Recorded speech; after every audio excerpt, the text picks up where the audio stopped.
A common lie that Quran says about the crucifixion of Christ is that it did not happen. It appeared so. Now listen to this video to understand the truth. This is what really broke me. I was Muslim for years and I was told one thing on repeat. Jesus didn't die on the cross. It only appeared so to them. That's Surah 4 in the Quran. And I took that as fact until I studied history, not religion. And the deeper I looked, the more I realized everybody agrees he died except the Quran. And let's talk historians, not pastors, not Christians. Bart Ehrman, an agnostic New Testament critic, said one of the most certain facts of history is that Jesus was crucified under Pontius Pilate.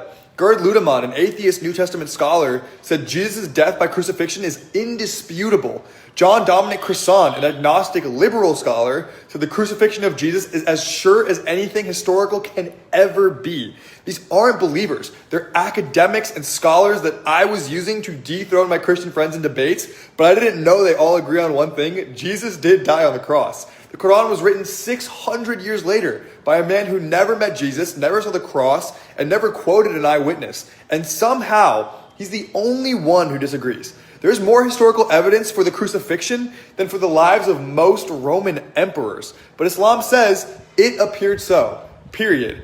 And that's not revelation, that's revision. Because you can deny the cross, but then you have to explain why his disciples died for this message when they had nothing to gain, why the Roman records mention it, why early Christians, Jews, and pagans all agree, and then why his tomb was empty. Because the cross isn't just a symbol, it's the climax of God's rescue plan. You go back to the Old Testament prophecies written 700 years before Christ, Isaiah 53, where he was pierced for our transgressions, and by his wounds we are healed.